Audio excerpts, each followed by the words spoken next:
Hello and welcome in, everyone. Welcome to the Eric St. Show podcast, a daily show where I discuss news, nonsense, and my personal adventures each and every day of the work week. Going with the crew sweatshirt. I don't know if I like the crew, but it was the last thing in the closet, and it's cold as hell. Kids will be trick-or-treating, and if you remember, if you had to ever trick-or-treat on a cold night,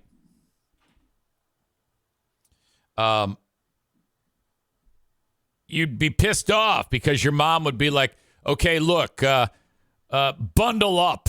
So you got the whole costume on, and then you got to wear a stupid winter coat and a hat. It just doesn't work. No matter what you say, she won't listen to you. Holy fuck. Very, very annoying. Very, very annoying. But the kiddo's out. Once again, it will be happening. We've got the full complement of candy here at the household. Diana absolutely discriminates. If she knows the kid, they get like badass giant stuff. She puts in like hundreds of dollars to give away in candy. Hundreds of dollars in candy to give away. And then like the kids she doesn't know, like when the poverty kids come from like, neighboring Jenison, she gives them like a dumb sucker or a Mary Jane or a circus. They opens up a bag of circus peanuts and throws 2 in their bag, unwrapped if they're lucky. That's the way you got to do it. Let them know. Go back to your neck of the woods. Totally kidding. So yesterday I'm taking a walk and raised an eyebrow on this. I was like, what the hell was that? As Tyler writes, she might as well give them a note saying, fuck off, kid. Ben Weller says Mary Janes are awesome. Yeah, you have to be patient, though, when you eat those. Bad idea to bite into a Mary Jane. Or a bit o' honey. That's shit that young kids are not interested in. So yesterday, it's like, okay, I'm going to go and take a walk, all right? And that's the end of it. And so I'm walking along. I get to this corner of the neighborhood. It's a dead-end cul-de-sac. And as I'm approaching the straightaway that leads to it, I can see a figure walking. And I go, okay. And I could tell it looked like a female walking alone. So right away, I'm like, okay. And I got my headphones on. I'm listening to AC/DC. I'll never forget it. How could I forget AC/DC? And so she is on the west side of the cul-de-sac on the sidewalk. I'm on the right side. And I'm already thinking ahead. I go, okay, she's alone. If she sees you don't want to ever make people think that something's funny. So my plan is to walk in the street, go in the opposite direction. We will pass each other when she turns around and comes back. But we never got that far because she looked shadowy.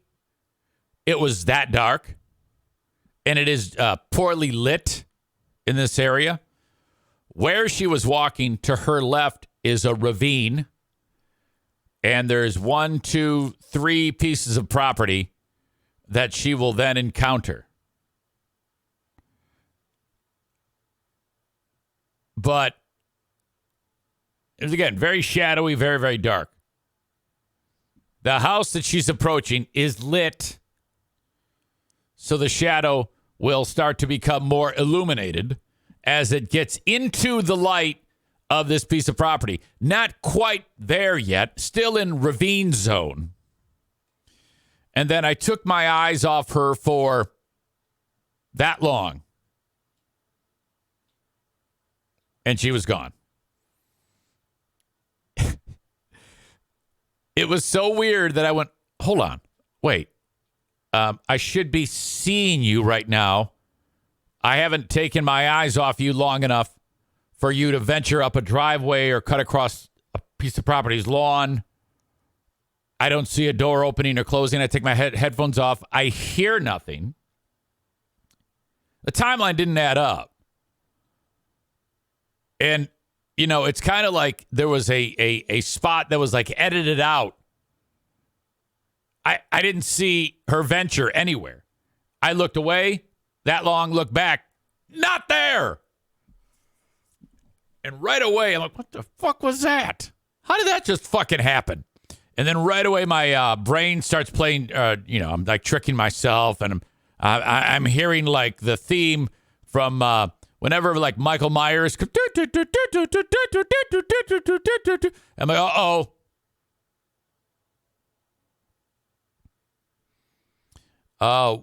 While I'm telling you the story, which I think is fantastic, there is a stupid conversation between Corey and Aram. They are breaking down Mary Jane's and Candy. Attention, all assholes. They're having a full-on conversation, Aram and Corey. So thank you, Tyler. That is a yellow card for you two dipshits. Do you think perhaps you could just shut the fuck up and enjoy the show? I'm telling you about my ghosts and goblins moment, and you dicks are off and running with a dumb fuck story. God damn. Aram is sitting down with that yellow card. And Corey, have a seat. Enjoy your 10 minutes, assholes. Kent says they need to save that for free beer and hot wings. That's a hot conversation for them. My God. Patrick says the same thing. There is a show for breaking down candy. It's the free beer and hot wings show. All right. Now, that's a yellow card for you. Thank you to Maureen for the cards. If you get the red, you're fucked. Don't make me whip out the red.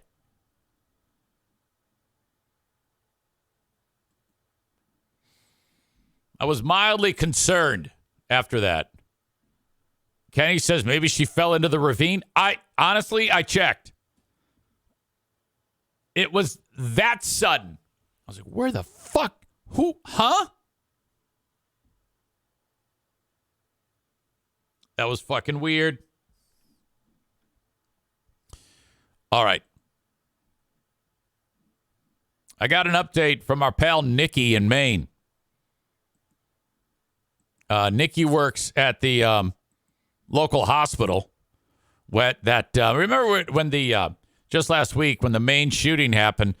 She works at a hospital where the one of the docs had to give the staff a pep talk that they were going to see some action after the Maine mass shooting. There was one hospital that got pretty much everybody, but they would be helping out. And we played that video, and that one doc said, "Hey, look, you guys are doing awesome. I was in Boston during the bombing, and you guys are a hell of a lot better than them," or something like that. I'm paraphrasing, I know. Nikki writes this. Hey, I may be just being an asshole here, but Robert Card, the killer, was found 5 minutes from my house in Lisbon. And someone has suggested putting up a quote-unquote carrying bench for him in Lisbon. And this subject line is, "My town is stupid," to show his family we are thinking of them. She adds, I have nothing against his family. They did nothing wrong. I think we can agree with that. And they are grieving just as much as everyone else. So they wanted to do one bench for the 18 victims and a bench for Robert Card. She asked, why should he get his own bench? She adds, I feel like his bench will get vandalized in a matter of minutes. I'm not for it. Am I an asshole? By the way, by looking at the thread, it's pretty divided about the bench. Okay. She sent me the link, and I joined the group on Facebook because I want to read it with my own eyes. After they approve my membership, I want to go over the tail of the tape on this of someone who thinks that we need a park bench to honor the guy who killed everyone. I can't think of anything that is a worse idea. Holy shit. My God, ideas that are better than that. Building the community of Pompeii underneath a volcano. And I'm too tired and dopey to actually come up with another example. What a horrible fucking idea. The Robert Card Memorial Caring Bench. This is something that you don't even think about bringing up in any way, shape, or form. There's never a good time to discuss the Robert Card Caring Bench. The dick fuck who killed everyone in Maine. By the way, I'm learning more about this. I saw on the Today Show that it appears the ball was dropped. Of course. We talked about on the show, it should be so simple that, if you walk in to buy a weapon, in addition to a long-form background check, there should be a national database with, after just a few keystrokes, after a gun dealer logs in, it should say red check mark, green check mark. Don't sell or sell. This guy, when he bought the weapon, it asked him, have you been in a mental institution or some shit like that? Or have you needed mental help? He said yes. Okay. He actually agreed to it. The family went ahead and told the sheriff's department and whoever would listen that this guy, they're concerned that he might actually shoot something up. In the days leading up to the mass shooting, the local sheriff's department went to his trailer and banged on the door, and he wasn't around. And so that's it. They just said, oh, well, he's not home. It's so many damn steps, so many drop balls. Every time you work backwards from a mass shooting, it seems like we're more and more hearing about things leading up to it that could have made this completely preventable. I just saw there was a story about the Ethan Crumbley who shot up the high school in Michigan here. And just drop ball after drop ball when it came to the protocol between like the school principal, the teachers, the counselors, the mom and dad, all people that should be held accountable in hindsight.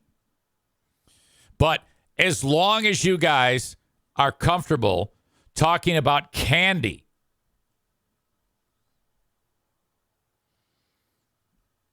Mediocrity Dave says, I wouldn't name a city dump after Robert Card.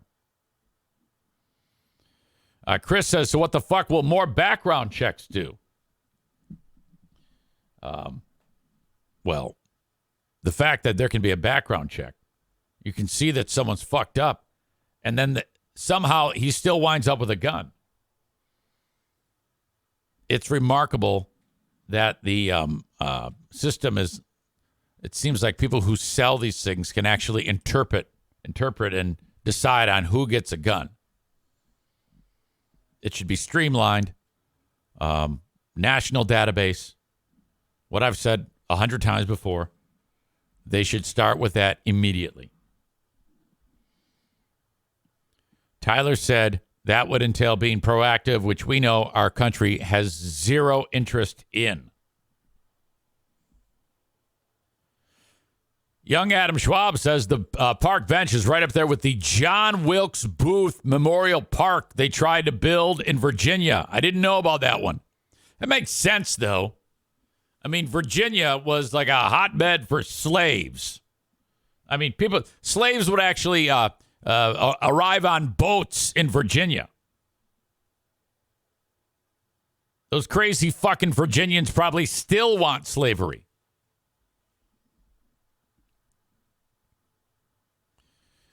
Patrick says it's like giving Ted Bundy a bench.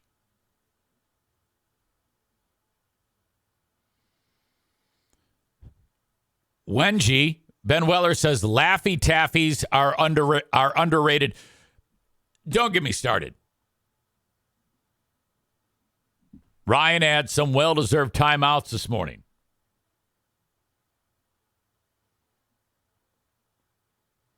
Referring to the yellow card, green card, Amy says, Maureen, I hope you bought 100 spares since we all know he will lose them without a doubt.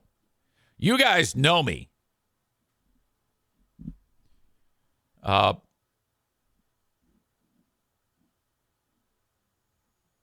right. When Adam wrote, it's right up there with the John Wilkes Booth Memorial Park they tried to build in Virginia. He then adds, I made it up. Oh, fuck. Shit. It seemed like that was actually something that I would believe.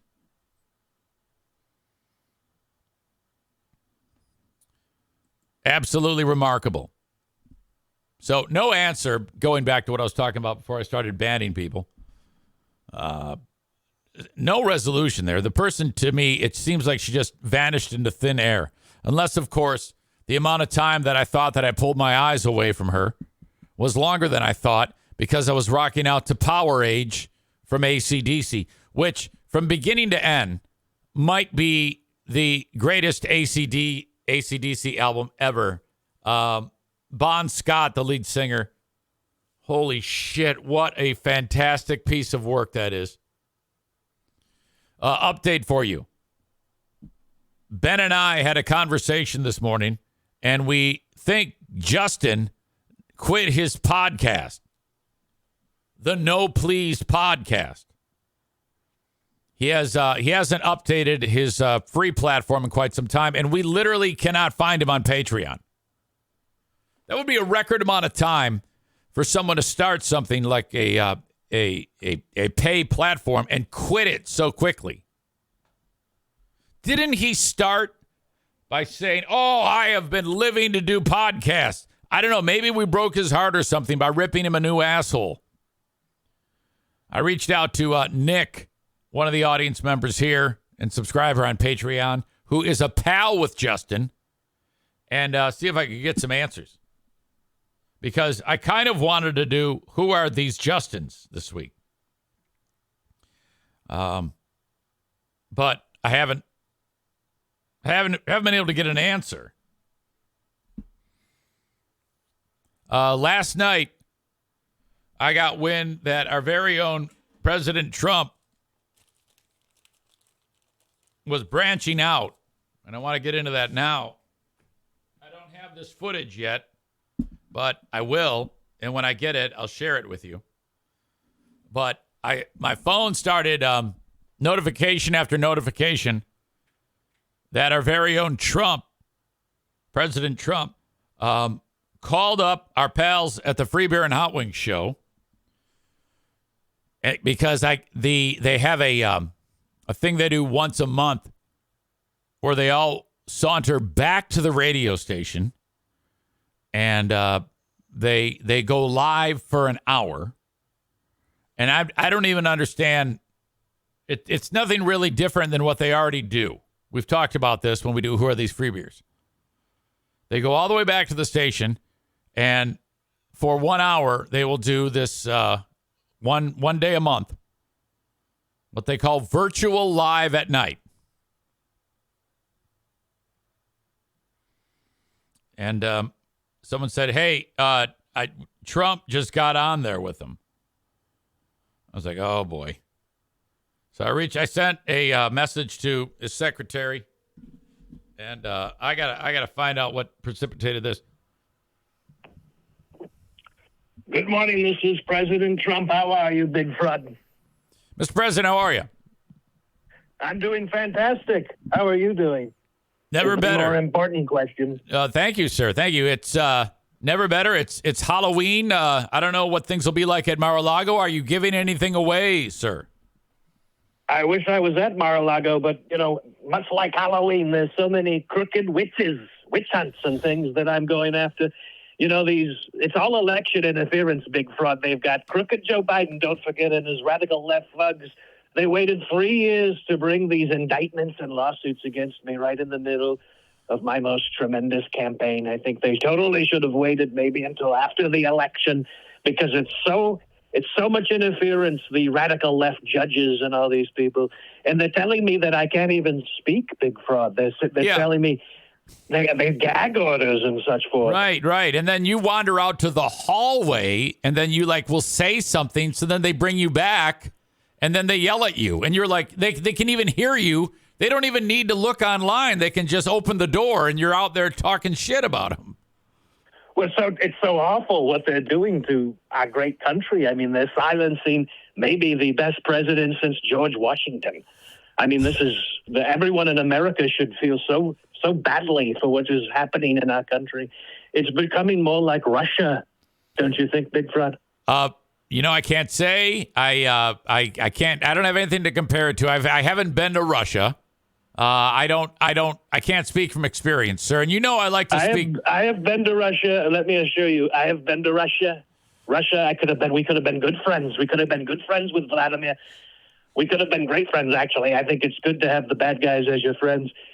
But Big Fraud, Joe Biden said no to that. He let him go into Ukraine, Big Fraud. He let him go into Ukraine. I never would have let that happen. Well, that's the thing. I was talking on the show, and as much of a jackass as you are, I don't think that Hamas attacks Israel, and I don't think that Russia invades Ukraine if you are in office. Totally. This never would have happened. I would have had the best deals ever made. You would have seen maybe the best deals. These things would have been over before they ever started.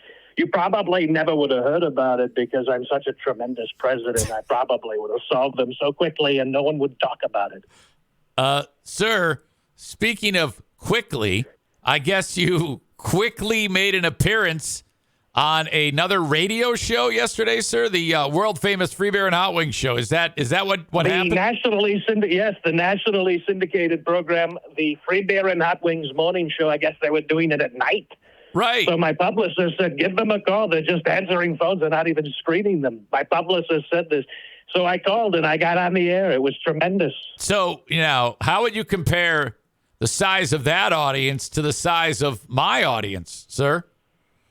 Well, they've got big numbers. I think they're at a 30 share or something like that. I think you're very puny when you think about it.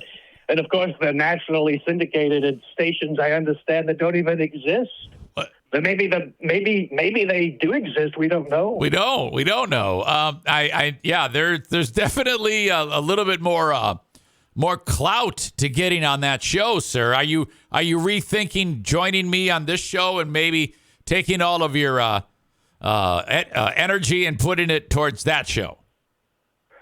There's so much Trump to go around. I don't know why I would limit myself. I mean, why would I limit myself, Big Fraud? Let's be so honest about that. I mean, your audience is very different. You're liberal.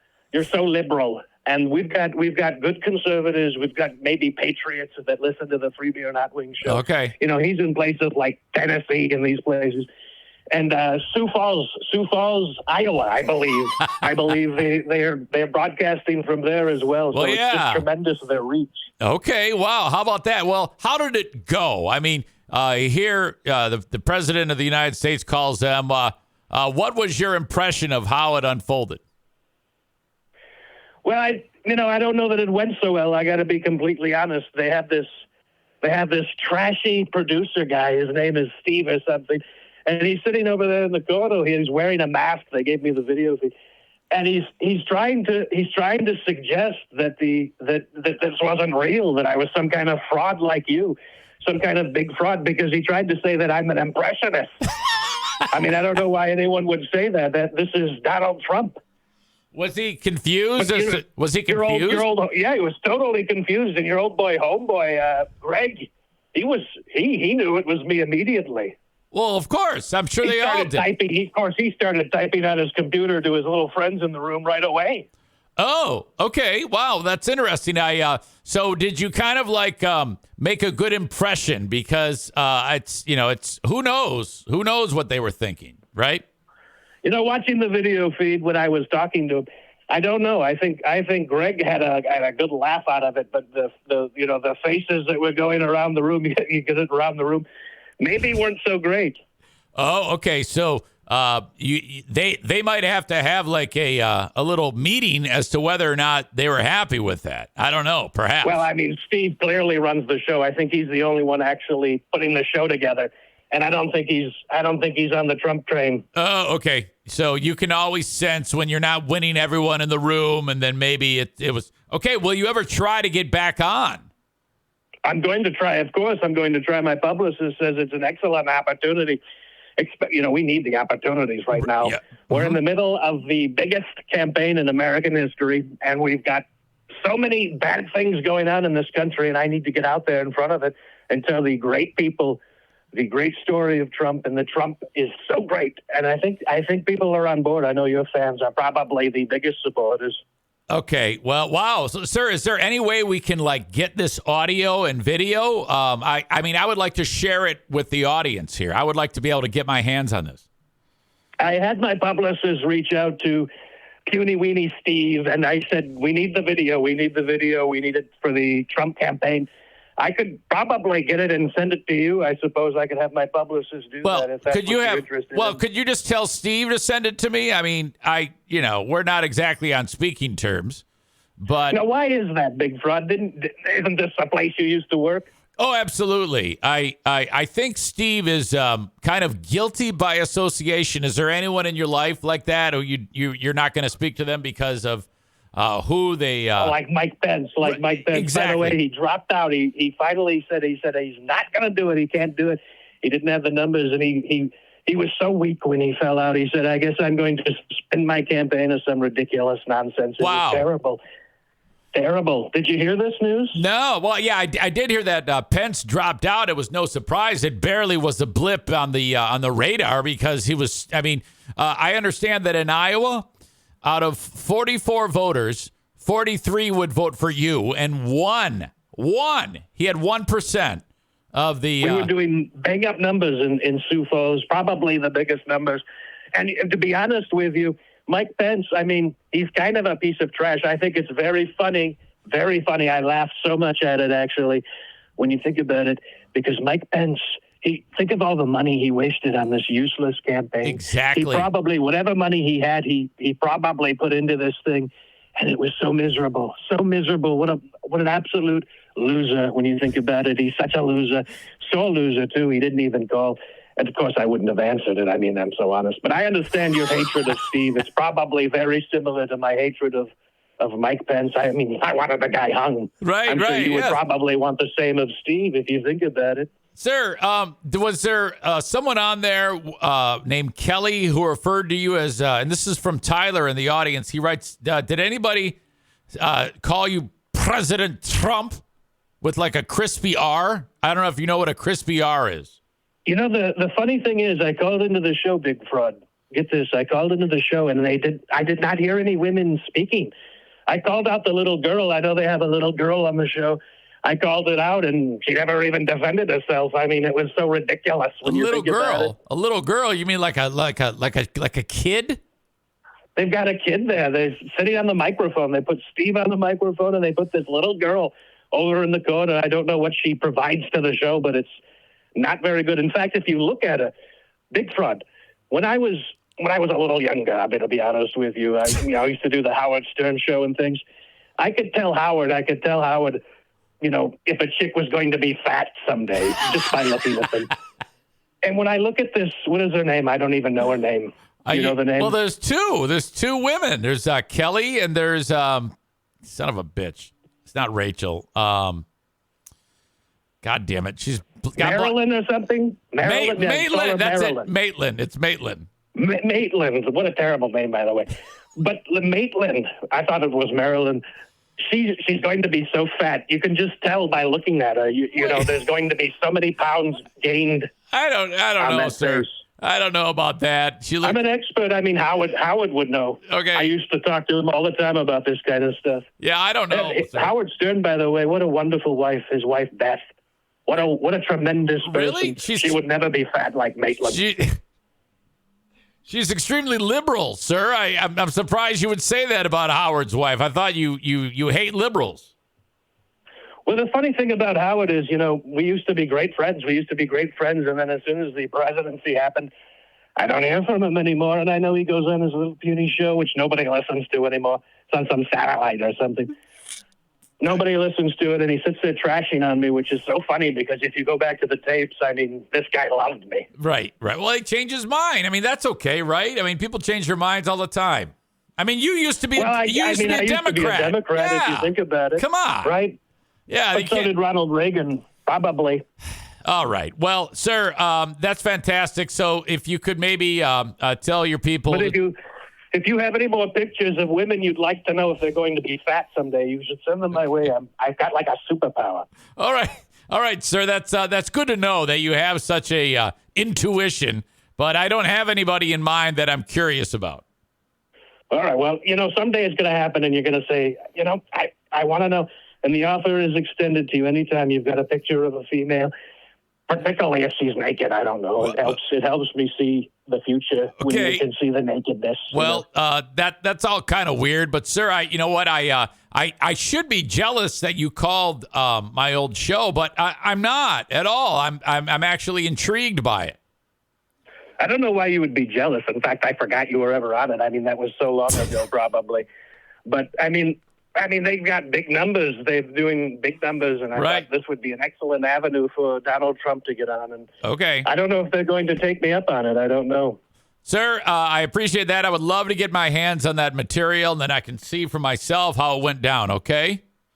No, I hope you do. I think I did wonderfully, actually. All right. I've got so many things to do in court today, Big Fraud. Take care. Okay, sir. Have a good one. Thank you. He didn't even quit in a rage.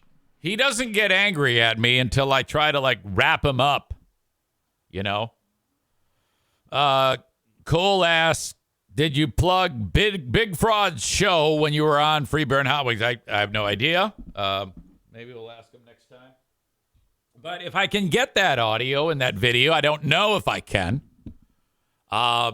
Rest assured, I will share that with you. Aram is back. After the yellow, he and Corey both, who I'm sure that they're like, God, yeah, EZ is right. We were discussing candy. We were having a conversation in the audience. God damn. Let's talk about, give me some jokes. I can't write my own jokes, for God's sake. It's a perfect opportunity for you to write yours. But I can't see any jokes when you two knuckleheads are having a conversation about Halloween candy. No more. Corey, you've already been warned. Aram, you too. Another yellow, and that's it. Forget the yellow. I'm giving you a red. Can you get a double yellow? I don't know. I don't know shit about soccer. All right. Thanks to Trump. Very, very cool. Patreon is available for you. Patreon.com/Eric Zane. I talked to Ben, and I'm like, buddy, do you want to go live on Wednesday with the Ben and Eric Patreon podcast? He said, well, I can only do Thursday, Friday. but maybe Wednesday. I'll have to get back with you. Wednesday's tomorrow.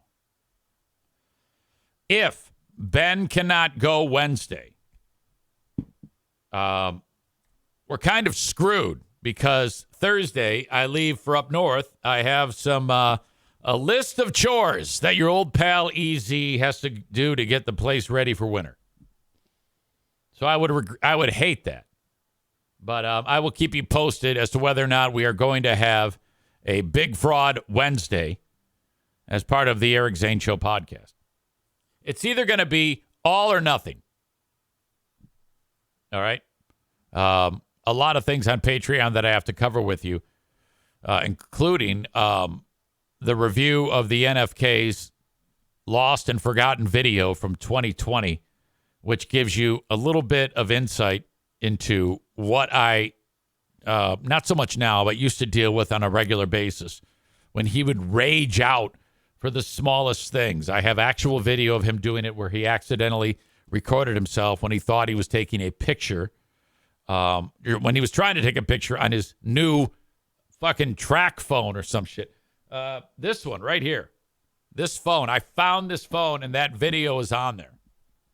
That will all be on Patreon. Patreon.com/Eric Zane. You can sign up for 1 week free and get access to all of my Who Are These Free Beers episodes, all of my Who Are These Zanes episodes, and on and on and on. Patreon.com/Eric Zane. You can sign up free for 7 days.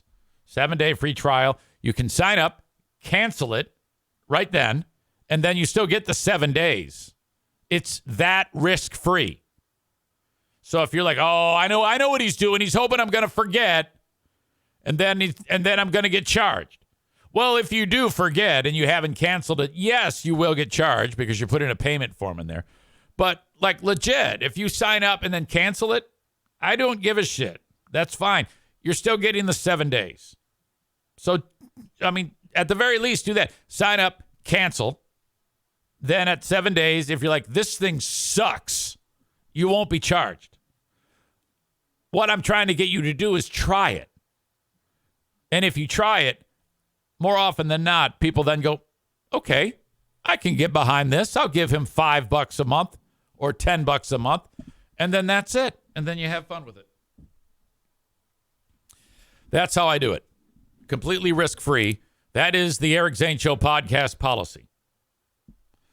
For now, though, on this platform, which is the free one, all here for you on Twitch. I'm going to end up kicking you folks that are on Facebook, X, and YouTube out right now. But if you want more of the show, it is uninterrupted Monday through Friday on Twitch. So download the Twitch app, search Eric Zane Live, and off you go. Audio podcast available wherever you download shows. Just search Eric Zane Show Podcast.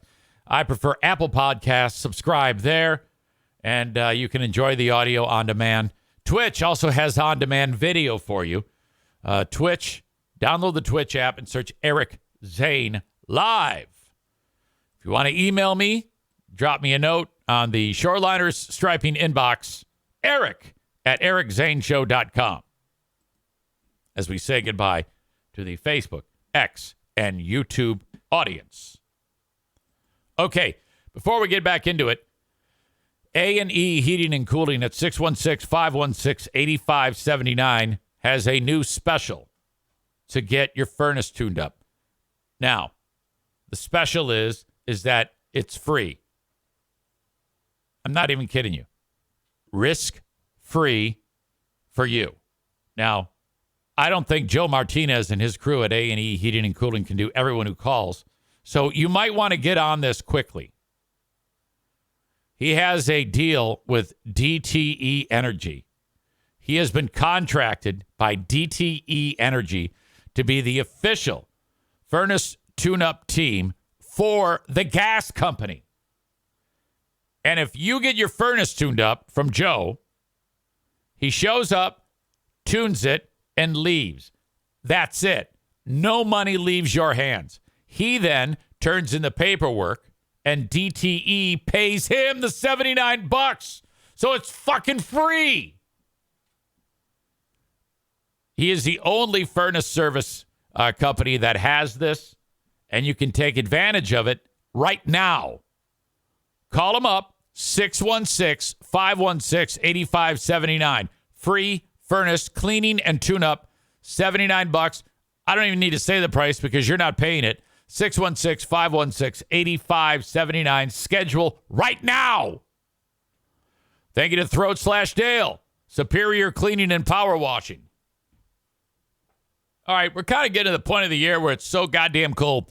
There's probably still a few days left that Dale can get it done for you. But if you want the house power washed, maybe the sidewalk, landscaping, pool deck, a lot of people might wait till after the winter, but that's totally fine. He can clean your roof off. He also specializes in janitorial services, hood cleaning at restaurants. If you want an estimate for any of these things, and even get your snow plowed in the Muskegon, Michigan area, Dale at Superior Cleaning and Power Washing, 231-740-4098. A few days ago, when I was talking about DIY jobs, I don't even remember how I got on the topic, but I promised you, it might have been on Friday, that I was going to retell the story of when I put in my own check valve. And you can blame Joe Martinez for this or congratulate him because he's the one who encouraged me to change the check valve. Now, as far as it goes, this is an easy job. You have that pump in your well in your basement that goes off so much you don't even notice it. And as that thing fills up, that little float like it's in your toilet tank rises. And when it goes up, it triggers the pump. The pump pulls water out of the well so it doesn't flood your basement. And it goes up that pipe and out of the house. And then whatever is still in the pipe has to come back down. So it's going to go down to the check valve. Water can leave it. It won't let water in. My check valve was faulty. Over time, it wore out. It needed to be replaced. I go, Joe, can you come fix this? He goes, you can do this. Now, all the while, he's got his fucking fingers crossed.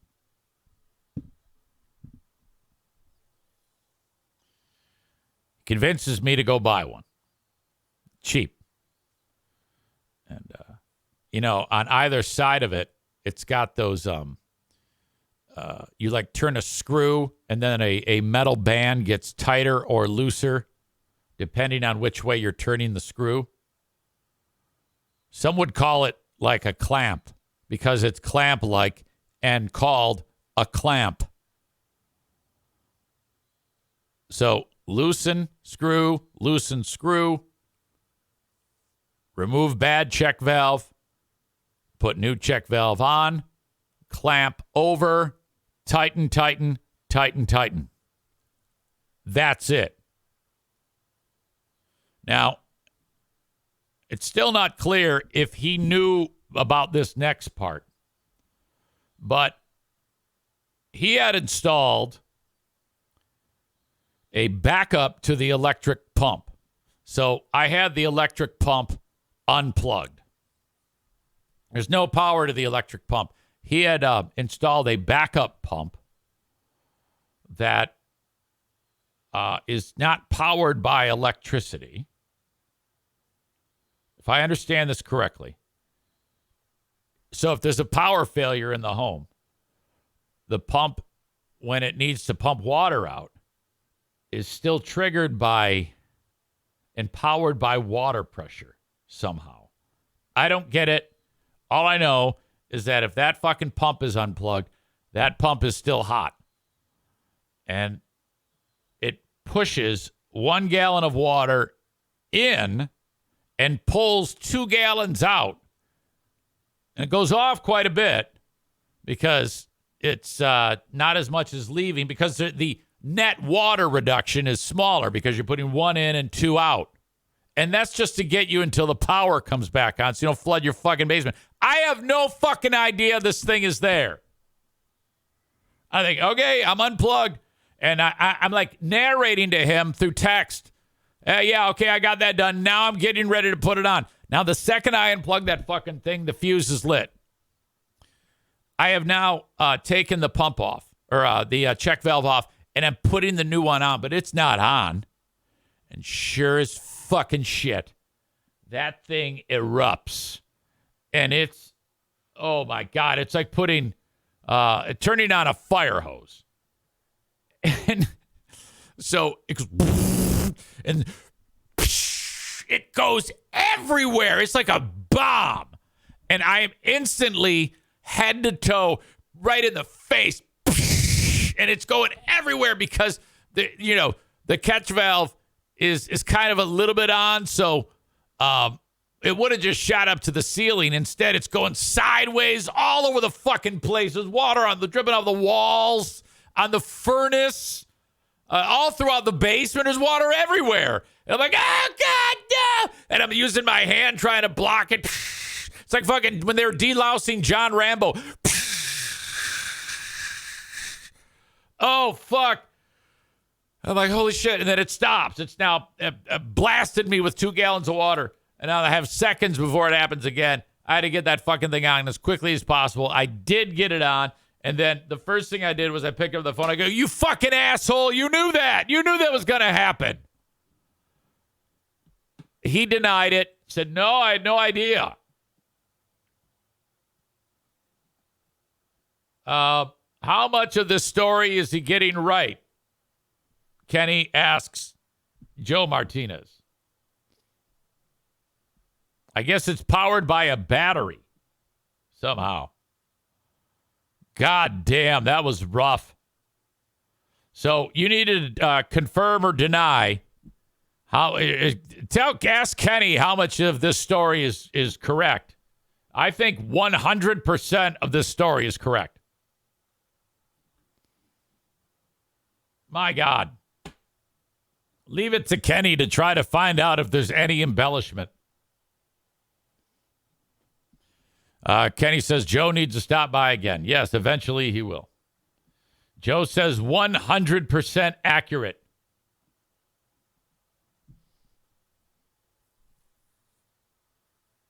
All right.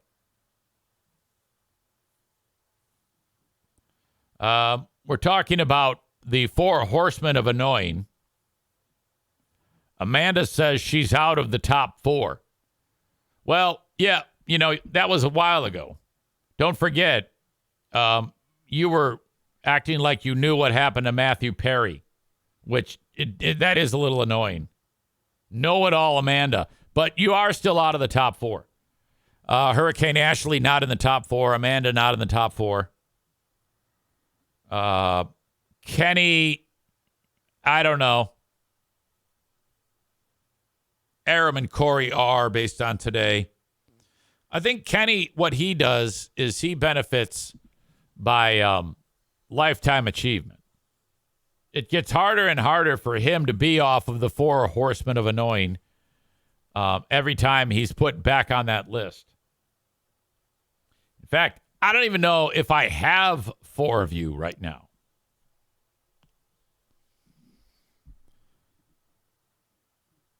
Ben Weller says, is there a centralized posting of the top 4 somewhere? No, there is not. Something else that I want to tie a loose end on. The discussion from over the weekend about the fans throwing foam pucks down onto the ice. That moment at the hockey game where, 1 warning from the ref, 2 warnings from the ref, announcements being made. And then after the tying goal, all those pucks came down. Ref had to call a penalty. That ends up being the reason why the Griffins lost. And that was that. I forgot who mentioned it, but someone brought up, I don't even know if someone brought this up. It might have just popped into my brain. And I never told it. I didn't tell it when we were talking about throwing the cups, but it isn't the first time that people have thrown shit on the ice. Years ago, probably like 15 years ago, the team gave away these plastic luminescent mugs with the team logo on it. First 5,000 fans get a mug. So you got 5,000 mugs with, and they're the type of plastic setup where inside of them there is a liquid, the same type of material you'd find in like a glow stick. So then the lights go out and it looks like 5,000 glowing orbs in the crowd. It's really cool. Well, the refs did something that pissed the fans off. And one cup flew. And that's all it took, because raining down are 5,000 fluorescent green comets flying out of the stands, crashing down onto the ice. They would all break, and then the luminescent jizz would go all over the ice. So the whole ice is scattered with sprays of luminescent liquid. It's incredible. And then the unthinkable happened. Some lady in the front is holding a baby. And a cup came flying in and actually hit the baby in the head. Fuck. My God. Talk about an ass kicking. I'm actually holding the microphone and going, stop! Stop! No! Stop! Hit a baby with a mug. The child was fine. The parents, though, something happened to a baby at a hockey game. Kid's fine, so the parents probably wanted to sue, though. Jesus, that was something. There was something that happened also during a playoff game. It might have even been in like a conference final or something like that. And same deal. Fans start throwing stuff. And I had to break that wall, and I was like, stop, stop, stop. I'm yelling at people to stop. And then I actually did the old Bobby Knight lecture. I said, fans, this is Grand Rapids. We don't do this here. We don't do that here. And amazingly, they listened. And after the game, I'm walking off of the ice, and the commissioner of the league happened to be there. And he actually stopped me. And he goes, in 30 years of hockey, I have never, ever seen anybody do what you just did. He's like blowing smoke up my ass. I think he wanted to blow me because he was so happy that I was screaming people down from the PA booth. Florida man says the statement that the team released was excellent, well-written ass kicking.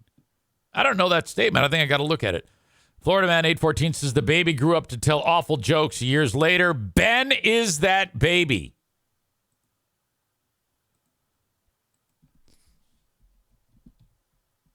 I want to see this statement by the hockey team. Let's see. Griffins. Grand Rapids Griffins. Statement from the hockey team concerning fans throwing things on the ice.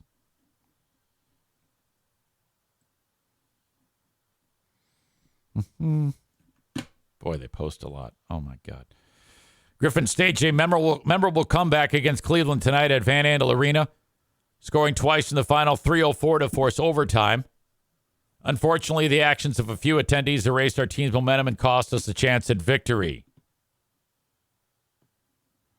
You know what? Actually, I'm going to save this. I'm not going to read this. Sorry, I'm having mouse problems right now. I'm going to get into this. Wood TV did a story that I want to check out. Okay.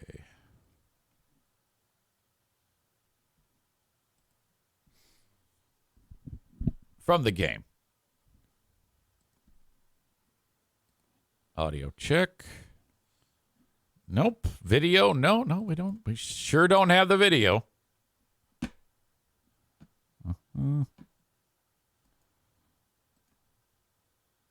having to change magazines. He fired 154 rounds in around 4 minutes and killed 26 people. There's some possible fallout today after a few rogue hockey fans stopped play action Friday night at the Van Andel Arena, and that may have cost the Griffins a win. News 8's Megan Bunchman joins us now with more on the story. Well, Rick, while the season just started for the Grand Rapids Griffins, what happened last Friday at home may mean big changes moving forward. Shot save, another one stopped. It was a fast 3-minute finale for the Griffins as they came from behind during Friday night's game against the Cleveland Monsters. Hiroshi with a shot, rebound, loose out in front, score! But just as the game tied up with less than 30 seconds on the clock, 9 rowdy fans threw their foam pucks onto the ice, forcing a delay of game penalty against the Griffs. Some knuckleheads want to throw pucks on, and then let's be honest, I mean, I love Grand Rapids fans, but there's about 9 of them out there. And while Cleveland scored, I don't know how anybody settled on that number. On the ensuing power play in OT, team officials say the action of a few may have cost Grand Rapids a 3-game winning streak at home. And it just cost the Griffins a penalty. Now that's terrible. You could actually hear me say on the PA, this is ridiculous. Streak at home. And it just cost the Griffins a penalty. Now that's terrible. Fans, don't throw anything out of the ice. The foam pucks are part of the team's Throw for Dough fundraiser, which raised upwards of $34,000 last season to help the Griffs fund community programs at various schools, organizations, and nonprofits. All that is lost. Nobody. $34,000. So that's a fantastic fundraiser, and now it's in jeopardy. But after Friday's game, the team released a statement that said, quote, "Our organization is actively looking at all possible changes for this promotion to ensure that this activity does not happen at a future game." And we got people throwing pucks on the ice. Don't do that, folks. Grand Rapids has been called to the bench liner penalty for delay of game. Great. He doesn't. Oh, did you hear Larry? Great. That was right when the ref said, "Hey, I'm calling a penalty," and I had to get on the mic and say, "Yeah, we're getting a penalty." Pucks on the ice. Don't do that, folks. Grand Rapids has been called to the bench liner penalty for delay of game. Great. Because of fans throwing pucks onto the ice. Several of the individuals involved were escorted out of the arena, and the organization said it has identified every owner of each puck thrown, and their actions will be addressed. You should have published their names. Now, next up, the Griffs are headed to Cleveland to take on the Monsters once again. The puck drops Wednesday night. Emily. Oh, my God. What a shit show. Son of a bitch. Kenny says, "Stupid fans, stupid hippies." Yes, that's true. I'm not ready to. I'll get it. I'll make it up to you. Instead of raising their sticks to salute the fans at the end of the game, they should have all given the crowd the finger. Nick says, "Bullshit penalty when it was just one small group. I could see if the entire crowd is throwing stuff like that. Finals game, you had to yell at the crowd." Yeah, that was something. I remember the look on the ref's face. After the first one, he was annoyed. The second one, he's like, all right. And then the third one, he's like, I have to. I think he was hearing it from the coach of the other team. And what happens is if that's a rule and he chooses not to enforce it, then the ref gets in trouble. The refs are scrutinized very thoroughly after every single game. So I think they're like, well, I have to. I don't want to get yelled at for not doing what I'm supposed to do. You know? How about my Lions last night? They're back to being my Lions. They beat the hell out of the Raiders. Now streaming on Hulu. It wasn't like that big of a victory, but Jimmy Garoppolo is a huge pile of shit. There was more than one time that Devontae Adams was wide open, and he overthrew him by like a ton. Okay? The Lions should have won that game like 45-7. This is Motor City Dan Campbell's post-game speech. Everybody loves this guy. You know, I'm a big fan, too. I love this guy as well. That's what it bounced back. That's what I expected. That's what we all expected. All right, you guys came to work, and we got 6. We got 6 at the bye, gentlemen. We got 6 at the bye. We're sitting right at the top, right where we need to be, and now we get a little time to heal up. If I'm them, though, I'm still, even though I just won that game against the Raiders, I'm still hurting from that ass kicking from Baltimore. What a slaughter that was. Now, I do have one game ball. Defense, 157 total yards. 6 sacks. Wow. 9 quarterback hits, 7 TFLs, and 1 interception. Oh, yeah. Okay, so defense gets a game, and then the running back. That game ball. This game ball goes. Aaron Glenn.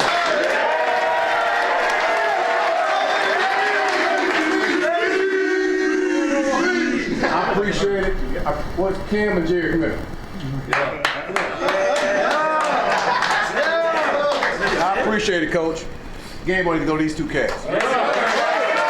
Look at the size of this guy. That's the way to step back up, go to work, and man, the sky's the limit. All right? We will see you tomorrow. We'll clean this tape up. Life's good, brother. I'm still not convinced. Okay, I was the first round of Kool-Aid consumption, and then after the Baltimore loss, it's going to take me a few weeks to get over that one. You know? Plus, Goff threw a pick 6. That was ugly. There was a lot wrong with that game. Kenny's talking about Jahmyr Gibbs, a running back, who's not even our number 1. You know, he's got David Montgomery is the number 1. Kenny says that rookie running back is just going to get better and better. Tyler says Devontae Adams was pissed after the game. Well, I don't blame him. He's the best receiver in football. And you have this pile of shit quarterback who can't do fuck. My God, was he terrible. Son of a bitch.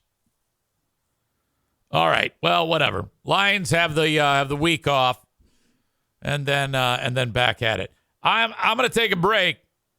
Yo, pal, EZ has to go tinkle, so I'm going to do that. Come back, and we have. Oops. Rest in peace to your ears. More to talk about. Stand by. All right, I'm back. As I look at the email,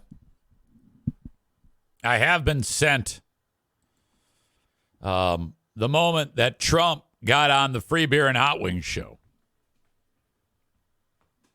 I have not yet reviewed it, so I have no idea how it sounds or how it picks up, but I'm going to save that for the Patreon.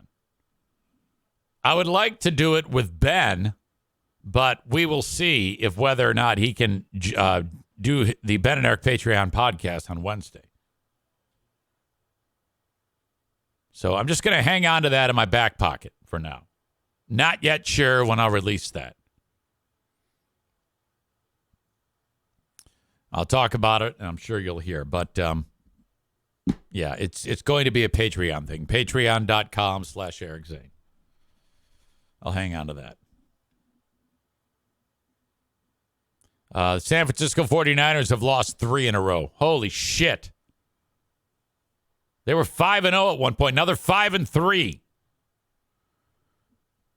Seattle is near the top. The Lions are near the top. Philly has 1 loss.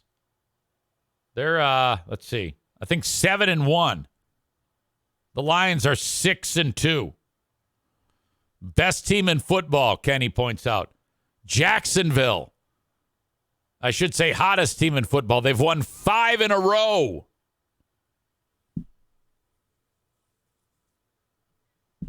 But I can't get past what happened to the Lions at Baltimore. I don't understand how a team can perform so well up to that point and then just actually perform like they don't know how to play football. My God. All right, moving on. Corey, I think I talked about this when it happened, but there is an update. This Texas high school principal is one of these schools where, you know, when the kids show up at school, they get to send like the parent, the teachers and the administrators send home the parent packet. You know, and one of the things in the parent packet in this school district in East Texas is if you want to have your child beaten if he or she fucks up. I'm not kidding you. Overton High School. The parents get a note from Principal Hogg. That's right, as in Boss Hogg. Principal Jeff Hogg sends a note home at the start of the school year. Yes, please hit my child if they fuck up. Or no, you are not allowed to hit my child when they fuck up. Well, parents of one young lady said, yes, you have permission to hit my daughter with your paddle if she fucks up. Well, she did.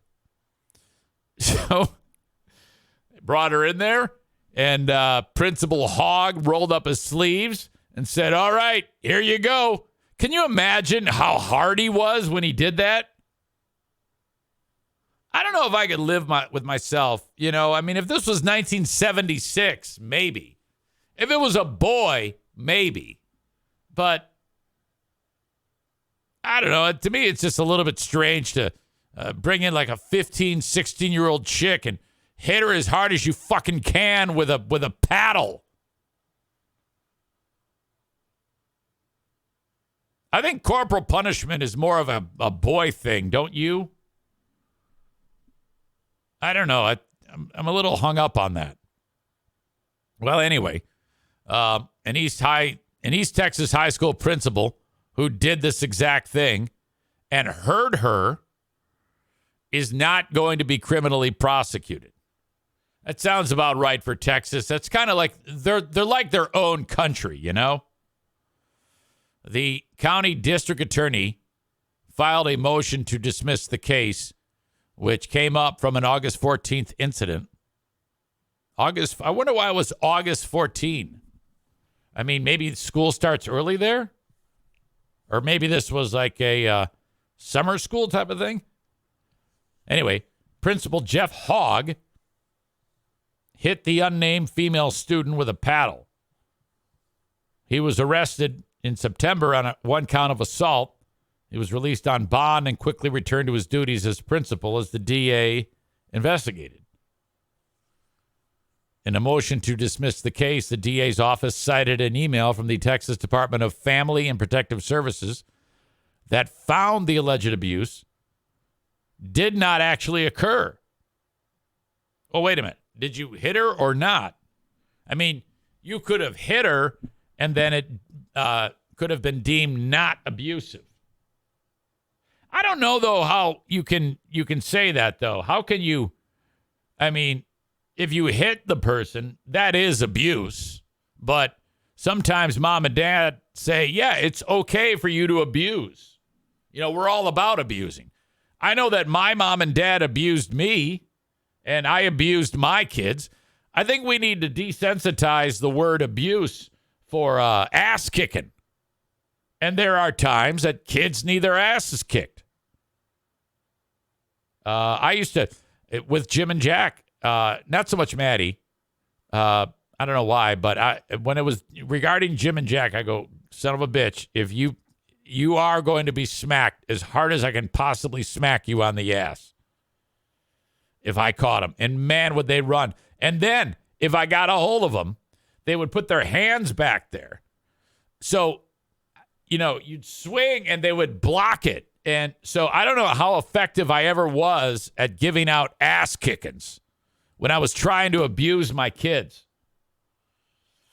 Chris says parents shouldn't be able to allow others to hit their kids. That's the dumbest thing I've read today. That's up to the parents to dole out.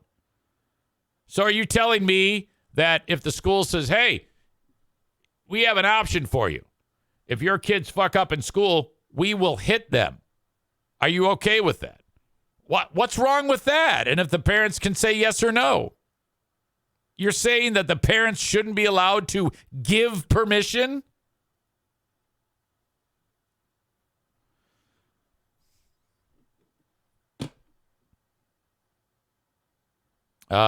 Rich says, the principal smelled the paddle afterwards.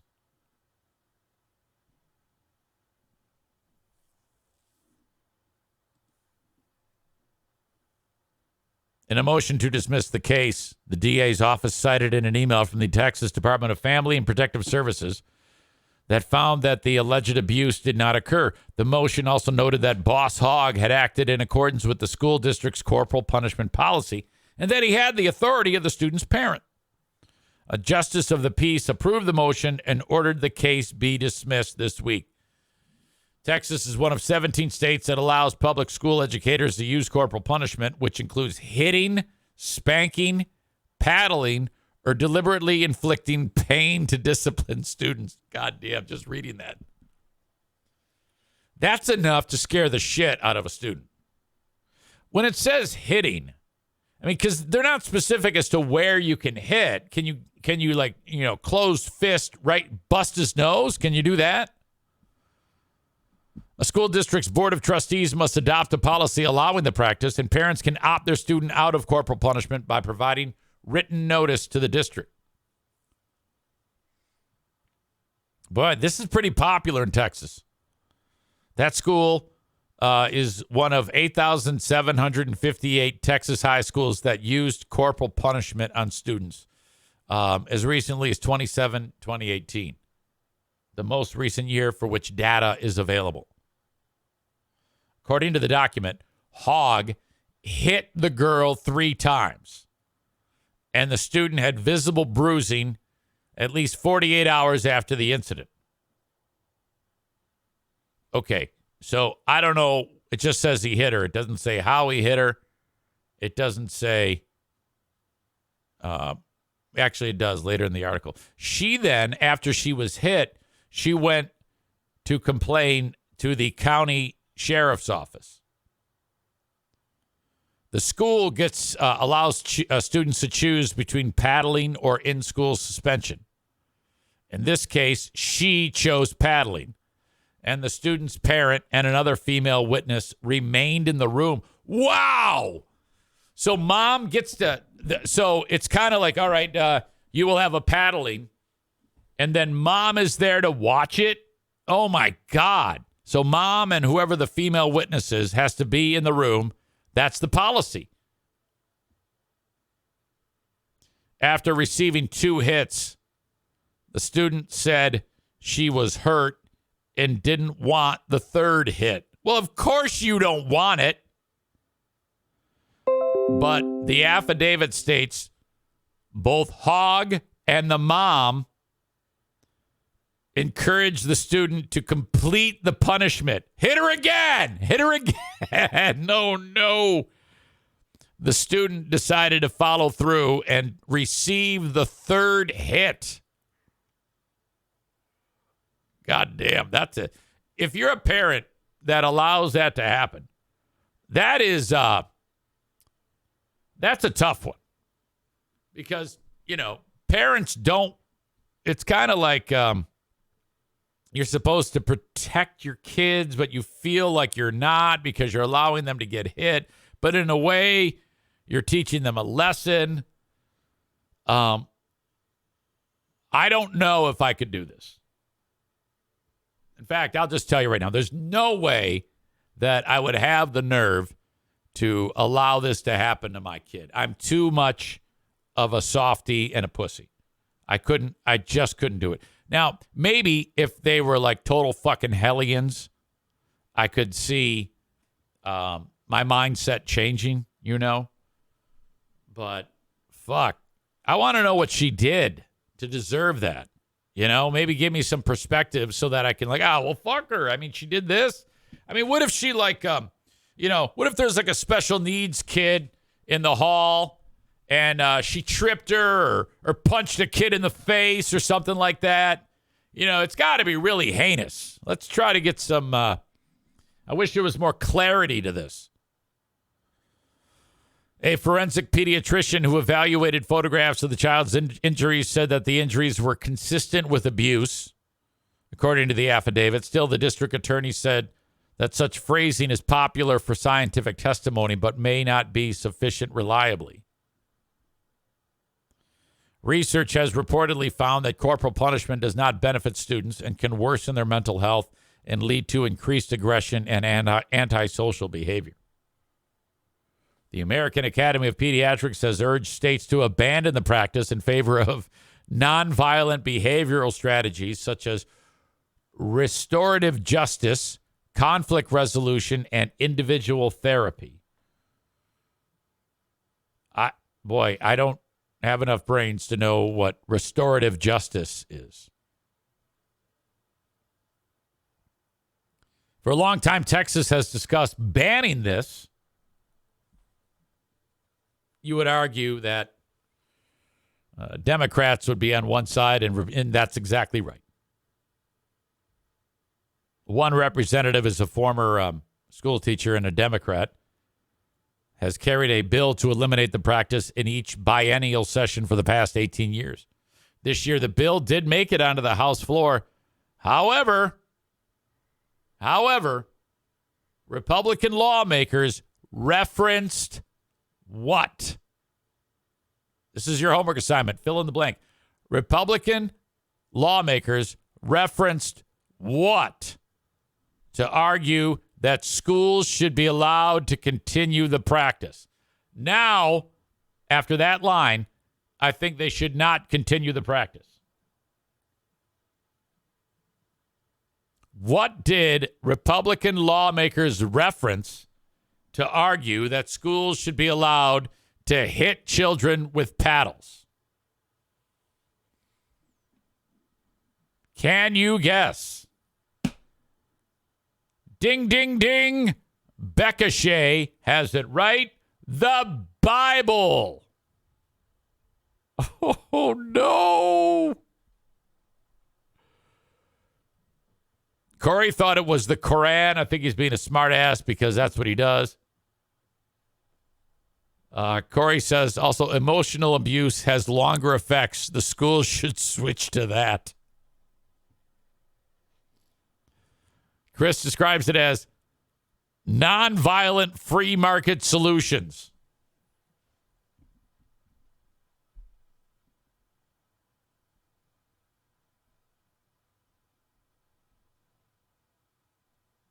Hit her hog. She's loud.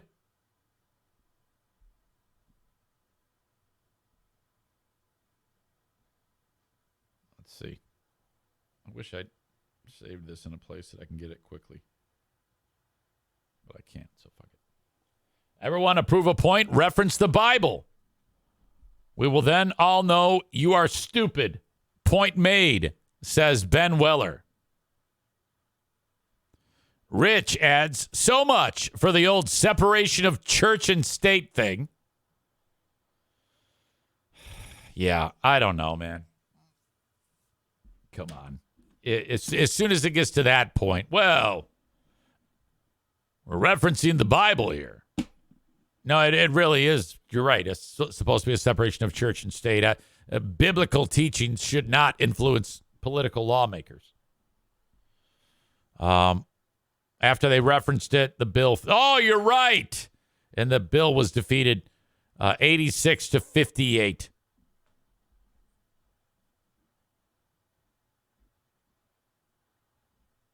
Yeah, I don't think I could do that. Again, I wish this article talked about what the kid did.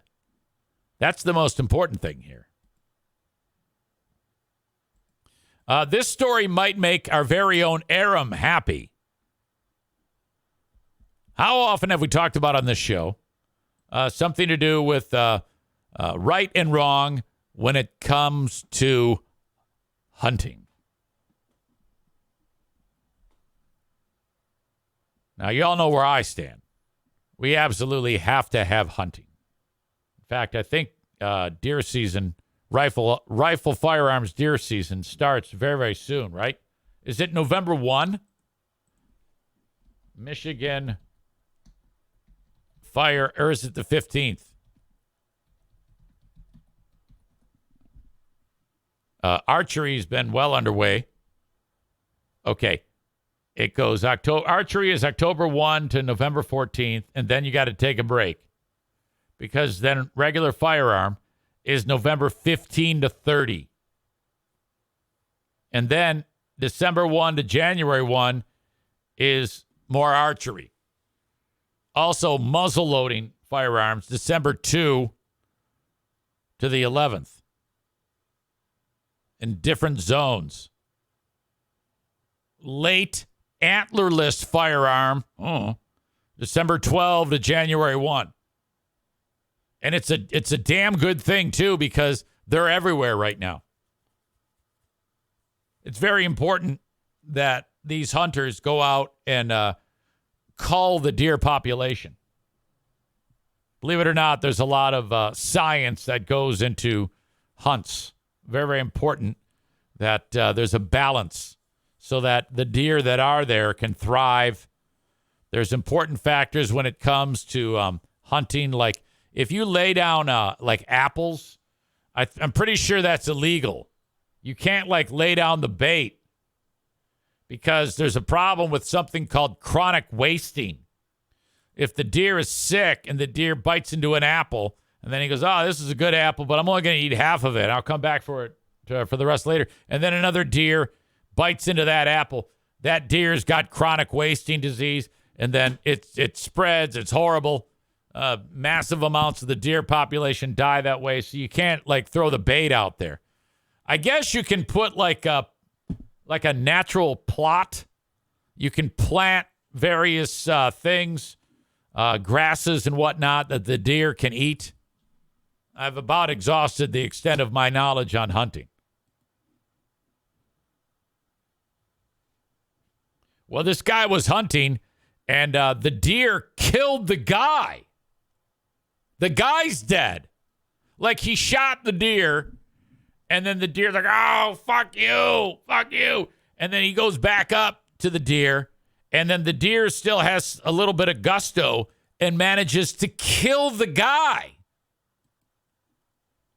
Now, let me just tell you, this is the type of story that makes Aram actually happy.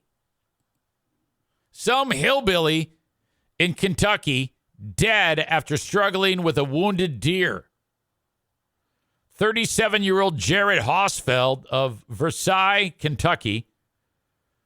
This is who it happened to. Initial reports said he was tracking and trying to harvest the deer at the time. The Anderson County Coroner's Office removed the guy. I don't think it says how the fuck, what happened, you know? Was the deer like laying there and then it got up and one of the antlers buried itself in the guy's carotid artery? I can promise you there are people, if this article is posted somewhere on any social media where people can comment, there's going to be people that are going to be like, oh, thank God the good guys won one. Rooting for the deer. So yeah, the guy's fucking dead. This is horrible. Now I'm not the type that would ever root for the deer. To me, I couldn't do it. But then again, I don't even like fishing. You know, it's just, look, if it comes to anything meat, I'm just going to go to the freezer. You mountain men who kill your deer and then, you hang it up at deer camp. There's a spot in Grayling. There's one particular day. It's probably the opening of firearms deer season when they have like a hanging pole right on the side of the highway, and they have a contest. So you bring your deer after you get out of the woods and you hang it up. So you drive by and there's It's, like Game of Thrones. All these deers are just strung up, and everybody's getting fucking hammered and butt fucking, and it's incredible. It's an absolute fiesta. You want to go there just to see how these animals operate. You will never see so much mossy oak in your entire life, and side-by-side vehicles and other hillbilly shit. That's a world that I just want to see. I just want to infiltrate and just see what they do. I will eat their food, okay? And then they, I guess, process the deer right there. It's fucking nuts, man. It's a lot of work for food. Jesus.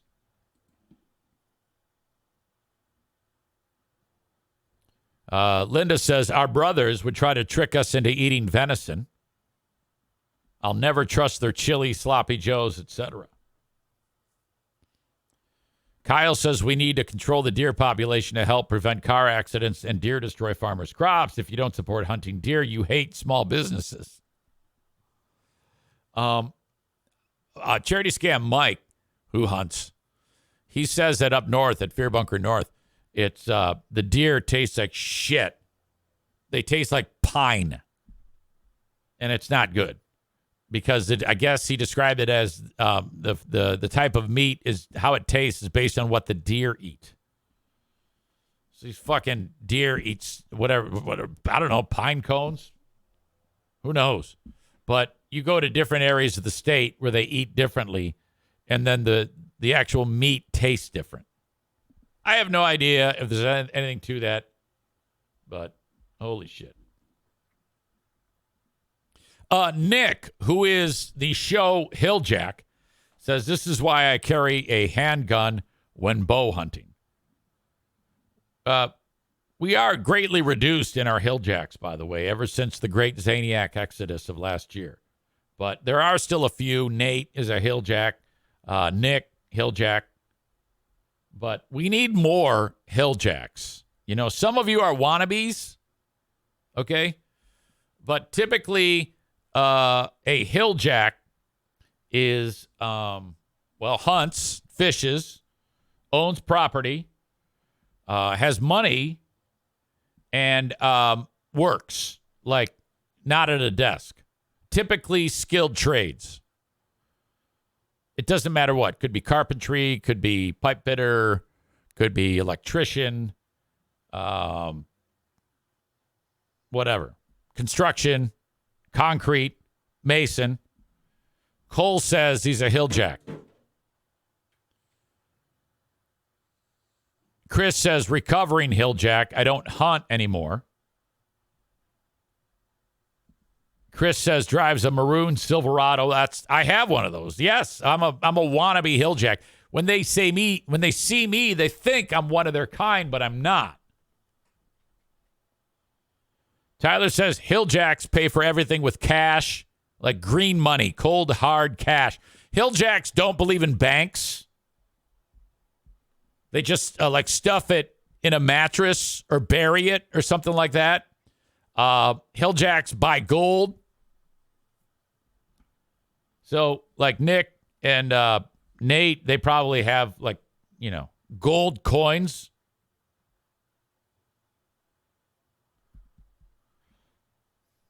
Chris says a Let's Go Brandon sticker. Sure. They have one of those bug out kits. Bug out kit. Like occasionally you'll see something advertised for Patriot meals where you can get 30 days worth of food to put in your bunker.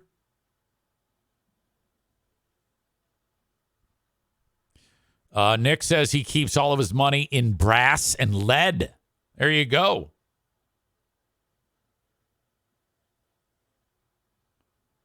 These are all traits of show Hilljacks.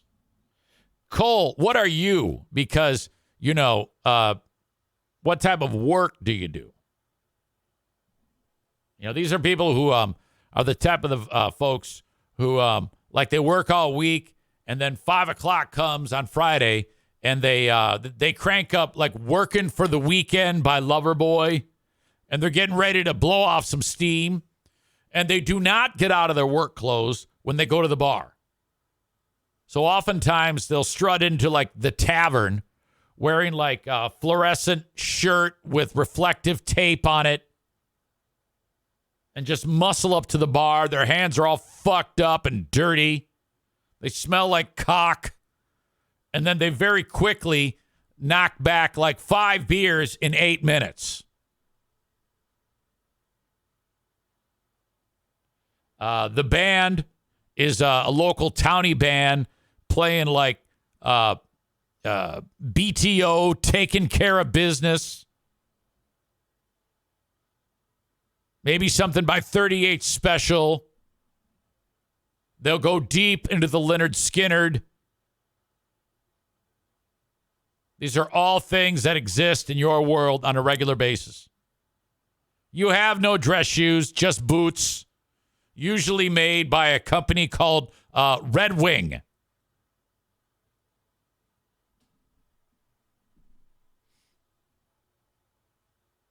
Aram says, I don't think they'd play Loverboy. I think ZZ Top's just got paid. That's what happens. That's a day in the life of any show hilljack. Now, we had a mass exodus of those butt fucks when the great Zaniac exodus happened, but that had to be, okay? Ben Weller says, damn, Hilljacks can afford Red Wings. Hilljacks top out at probably, if they've gotten into a good trade, they're probably sitting at age 30 at like $140,000 a year. They work about 140 hours a week. I don't even think there's that many hours in a week. Yeah, there is just barely. They sleep about 1 hour a day. Half of their money goes into amphetamines and lewds. And they live to be about 38 years old. That's the average life expectancy, and they usually die on the job. Frequently, masons who die, they just push them right into the cement and just cement over them, and then that's it. You never see him again. Never see, hey, where's the body? Well, he's a mason. He's in the cement. Oh, okay. We're going to get a new mason in here. Aram says it sounds like Eric is getting sentimental about his Zaniacs. No, not at all. And that's about it for our friends who are hilljacks and love to hunt. And be careful around those deer. Okay? You never know. We don't have how this guy died. But like Nick says, when he's bow hunting, he has his pistol at his side. It's a good man right there. All right. Update. We were talking yesterday on the show about the death of American Hockey League player Adam Johnson. The Pittsburgh Penguins honored him at their game the other night. He, about 10, 15 games in the NHL, but more than 300 games in the American Hockey League, and was playing in England of all places when a skate blade hit him in the neck and severed that major artery, and he was dead within minutes. We talked about how there's been a lot of injuries like that over the years, and I don't recall anybody actually dying. Johnson was only 29, and it brought about something that I've been talking about for a long time. Since as long as I've been on the radio, or since as long as my kids were in hockey, my son, I should say, I was always like, why? That's why I said to Jamie Tardif, why don't you wear? I go, do you agree that a neck guard can save your life? Agree. Would you ever consider wearing one? Absolutely not. Why? Because we don't. Because we're hockey players. Because we're men. We're not little boys. That's the mentality. Now, I can't think of anything that sounds more dumb than that. In fact, until I start seeing a hockey player wearing a neck guard. I mean, why would you, If you run hockey, if you're the boss of hockey, I don't know, what's his name? Gary Bettman? I think that's him. In the next collective bargaining agreement, just for their own good, make them wear a neck guard. It's like a thin piece of Kevlar that you put around your neck. It's a band, and it covers the skin, and it saves you from death. My God, this is the simplest thing. There are teams in the American Hockey League like the Milwaukee Admirals. Their ownership makes them wear a plastic shield over the skate to protect the foot. Okay, because too often if you take a puck off a skate, you can break your foot.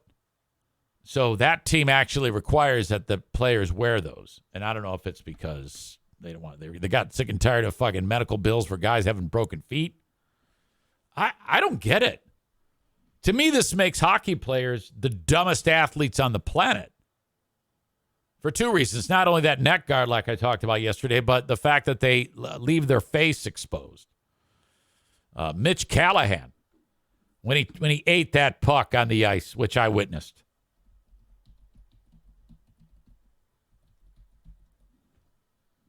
Which I should show you. It's so bad.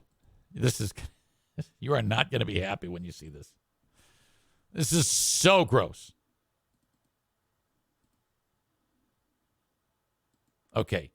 5, 4. It's coming. 3, 2. Okay. There it is.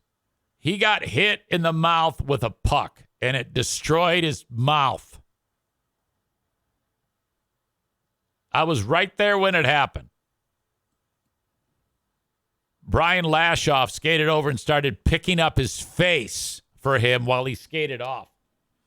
And then he posted that selfie right away from the locker room. Bob Kaiser and Larry Figursky were doing the game. And if you were to hear that broadcast, Bob's just doing the play call, and Larry happens to glance at his phone, and he sees it. And on the air, he goes, "Oh, my God!" Mitch just posted a picture of his face. Holy shit. And then, so a good portion of his teeth left his body then. The following year, it happened again to him. The puck picked up the spare and got the rest of his teeth. I just don't understand. Well, now there's talk after the death of Adam Johnson about something that I've talked about many times myself. And that is, the headline reads, "Death of hockey player Adam Johnson puts neck guards into new focus." While some organizations mandate certain pieces of safety equipment like masks, or talking about youth hockey, pads, and certain guards, neck guards aren't always mandated. And it's remarkable because those the skate blades, I mean, they can cut through anything in an instant. Incredibly sharp. So feet are flying around at incredible. If there's any pile up, the blades are going to be flying and hitting indiscriminate people. And if it hits, God, the neck, think about that. It's just another piece of hockey equipment that can eventually save a life, said Milos Host, the owner of Hockey Locker in Milwaukee. He's sold them in stores for years. After the death, neck guards are now back in the debate on sports safety. When my kid played, you had to wear one. There was no way you couldn't. If you didn't have one on, you couldn't play. We talked about it last night. I said to my daughter, you got to wear a neck guard. He's making her wear when she plays for the Milwaukee Junior Admirals. Everything else you have. So it's hard to believe that the guy who owns the hockey safety equipment store didn't put one of those on his daughter in the first place. Oops. How is that even possible?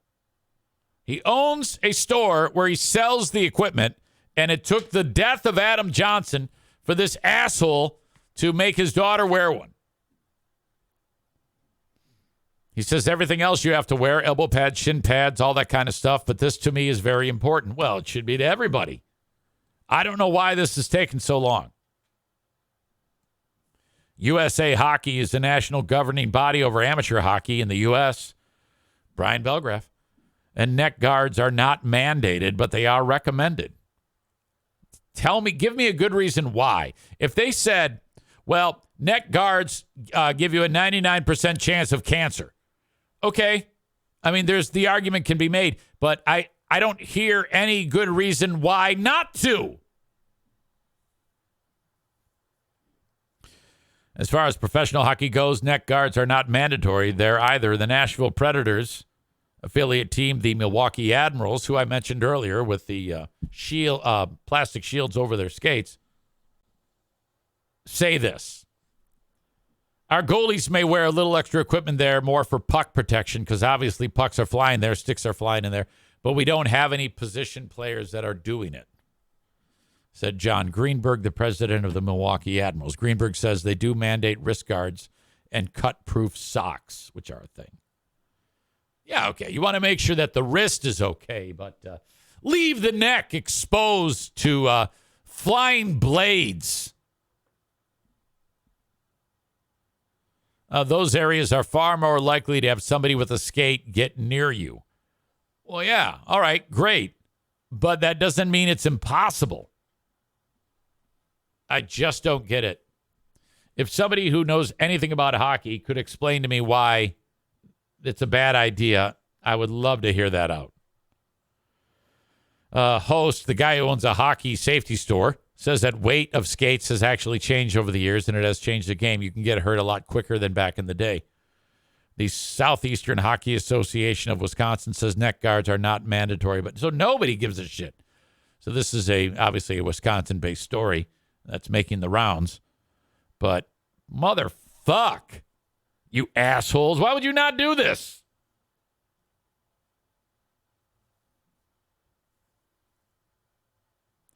Tyler says there is only one reason. It doesn't look cool.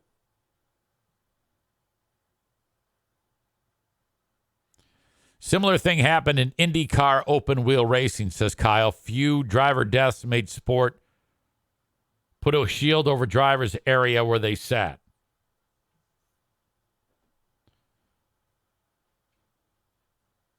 Referring to Mitch Callahan's face, which I'll link up in the show notes. The team dentist saw that happen and said, God damn it, I'm going to have to spend the rest of the week fixing this asshole's mouth.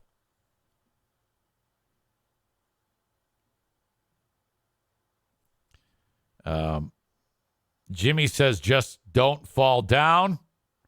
Jimmy, question for you. There was a guy going by the name Jimmy Stinson when I was doing, who are these broadcasters, with Don Jameson and Christian Blatt when we were reviewing the Kiss Tom Snyder interview. Was that you? Because I sent you a text. I go, I see you in the chat. Was that actually you that was participating in the chat?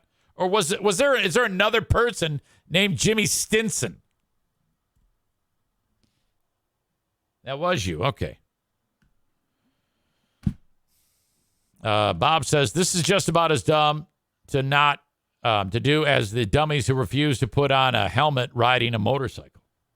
Oh, yeah, a motorcycle or a pedal bike. Anything on wheels needs a helmet.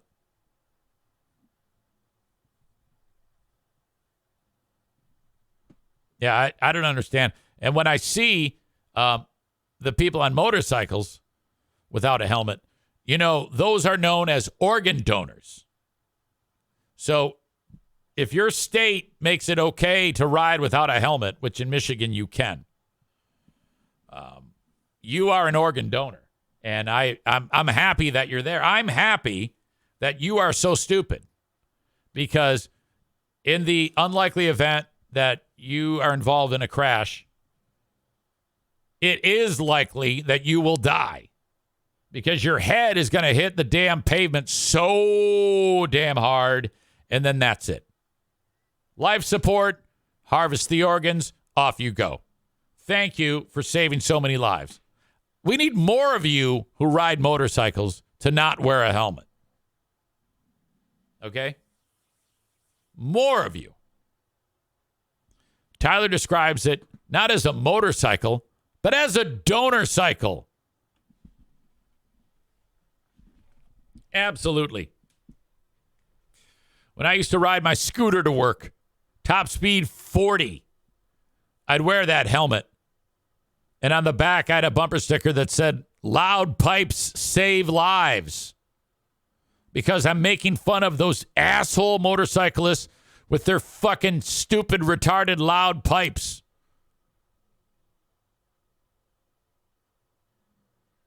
Bob says no helmet, T-shirt, shorts, lane splitting on the highway. In my opinion, the only motorcycle that is acceptable is a very quiet Honda Goldwing. Or anything with the most noise suppression possible. And wear a helmet. But you know that isn't going to happen because you got all these wannabe patriots like Lonely Nick who want to look like they're in a fucking biker gang. Chris says straight pipes, then a goddamn stack of speakers to crank Simple Man. Hilljack. Aram says, I wish we still had that video where Eric provided an overview of the scooter. Yeah, I remember that. Maybe it's around somewhere. No idea. Well, anyway, I am just shocked that that actually happens. Ridiculous. Okay. Meanwhile, thank you to Blue Frost IT, the managed IT service provider for the Eric Zane Show podcast. So here, picture this. You have a business. And you work your ass off because owning a business, you're doing just that. You're one of the workforce at the business. The company that you own, that you take care of these employees, they're getting restless because the equipment is so old. The computers need to be upgraded. You know that. So, well, I got to invest in the business. I have to make sure my employees have everything they need to succeed for whatever the line of work is. I don't give a shit. What are you going to do? Nowadays, with changing tech and you and I not knowing anything about what we actually need from a computer sense, if we just start buying shit off Amazon, we're going to be like, well, I didn't buy enough, or I bought too much, or I didn't buy the right thing, or whatever. Oh, my God, time is money. Then you're left trying to figure it out. Just have a 30-minute complimentary consultation with Blue Frost IT so you can find out what your business needs. 616-200-8550. Mention me.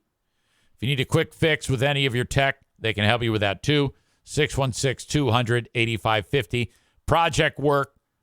If you're doing like new construction, you want to rewire a room or an office so that your tech is all set up the way it needs to be. They do all of that. And they can work as your managed IT service provider as they do for me. If anything happens, technologically speaking, I call on Blue Frost IT. I have a boots-on-the-ground team that can help me. They can remote in and troubleshoot a problem, or they can be here to take care of it for me. 616-200-8550. When it comes to health insurance, you work for the man. The man says, hey, here's part of your benefits package. An insurance policy that costs you next to nothing. Wonderful. Hey, I want to add my wife and 3 kids. Oh, okay, no problem. That'll be $950 a month. What? Worse yet, $600 a paycheck. Whatever the cost. And you have to use the insurance that they're providing. You got one chance or one shot. One option, I should say. How about this option that just started this year? You go ahead and utilize the insurance that your boss is offering you. But the rest of the family, explore healthcare.gov. New this year, this is a new thing you can do. You couldn't do this in years past. Why this is important is because you get a wide selection of different policies for your family, what's right for them. And if you keep your earning below a certain threshold, and it's a high threshold, the government will subsidize the premium payment. So that means you can get better insurance that costs more, but don't pay for it. Okay? That's how healthcare.gov works. Explore this with Frank Fuss from My Policy Shop Insurance. It could save you hundreds of dollars on a really good insurance policy for your family. All I want you to do is check out this website. Buy, B-U-Y, buyinsurancehere.com. Fill out the form and talk to Frank. You can have a phone meeting, face-to-face. He comes to you. You go to him. You meet at the coffee shop. This is just breaking the ice. Buyinsurancehere.com. Thank you, Frank. Last but not least, my friends at the Mario Flores Lakeshore team of Van Dyke Mortgage. Working hard to make sure that you have the best interest rate possible for your mortgage. They're high now, there's no question. But they will go down in, year and a half, maybe 2. They'll be going down. But you're like, I don't want to wait that long. I want to get in my house now. Now you're going to pay a lot more each month for that house. But when it comes time for the interest rates to fall, you're going to dramatically see a reduction in your monthly payment because you're going to refinance it for the lower rate. Maybe even shorten the term. You know, if you're paying 8% on a 30-year fixed, okay, and then as the rate falls, you could pay the same or less on a 15-year fixed. My point is, do it with the Mario Flores Lakeshore team of Van Dyke Mortgage. They'll help you every step of the way. And once it's service after the sale, you get a mortgage through Mario, he wants to make sure that you're happy 12, 15, 18, 24 months down the road to make sure that you have the best options for you because rates will fluctuate. And if they go down, you're going to want to get a different loan. So get into a loan now. Start paying on that home that you want and quit paying a landlord. If you've owned your home for extensive time, you can get money out of your home. If you need money for whatever, maybe you want to do some home improvements or go on a trip or something like that. Call Mario from anywhere in the U.S., 231-332-6505 today. Kyle, who's also in that industry, says, I'm working on a mortgage right now. Dude got a 9.25% rate. He had bad credit, but he'll refi in a year. That's what I'm talking about. But whatever you do, don't reach out to Kyle. Reach out to the Mario Flores Lakeshore team of Van Dyke Mortgage. It is time for the asshole of the day. Short time ago, my sign that says asshole of the day fell off of this desk. And it's impossible to get to. So I have to get up. Stand by.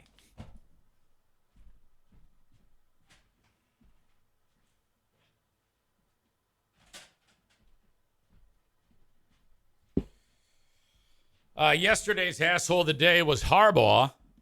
There were some people butthurt about that. You can't make fun of Michigan. Thin-skinned twats. Tyler says, I just found out my mortgage is going up by $300 a month. Oh, no. Did you get the dreaded ARM?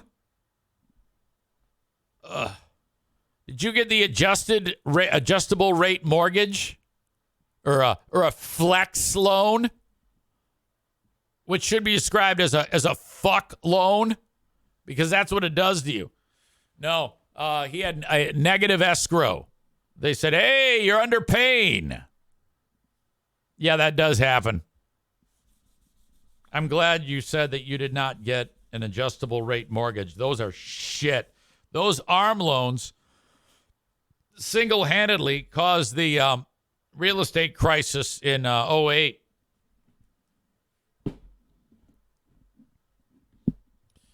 All right. Asshole of the day. What are we going with here?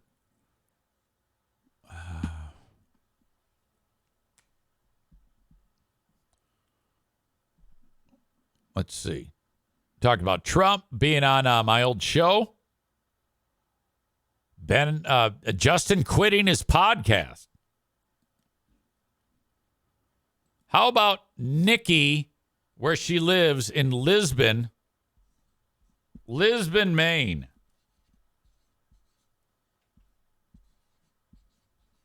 Wanting to install a carrying bench for the guy who killed everybody in Maine.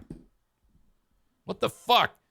TC Paintball gives the award to Lisbon residents for wanting that to happen. How dumb is that? My God, that is going to do it for me, the Eric Zane Show podcast on this Halloween night, Halloween day, I should say. Be on Compound Media today at 4 p.m., actually 4:15, with Carl from Who Are These Podcasts. We're filling in for Anthony once again. That is my time. You folks have a great day. I will talk to you down the road. This is the Eric Zane Show podcast. Bye-bye.